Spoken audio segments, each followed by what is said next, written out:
Welcome back to KTN Weekend at 1. Women have been encouraged to actively seek positions in the political arena, a strategy that will boost their representation in the National Assembly, Senate and the county assemblies. Female legislators who had gathered in Machakos town to mentor aspiring young female politicians at the forum organized by the Forum for African Educationalists FAWE urged the young women to understand the dynamics of politics and the reason behind their political ambition. Minority Chief Whip Millie Odhiambo stated that Kenya's political arena, traditionally dominated by men, have been always challenging for female aspiring politicians, urging them to remain aware and not to give up.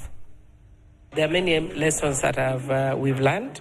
It's also an intergenerational forum for today, where we have women who are already in politics, as elected or nominated. We had both senators and women members of parliament offering mentorship to the other women. So it was actually a joint mentorship today with the Kenya Women Parliamentary Association, or KEWOPA.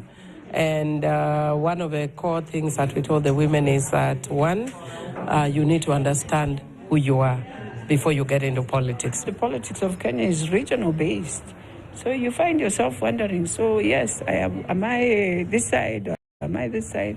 That's why as women, you have to ensure you create a path that does not bring in the issue of tribe.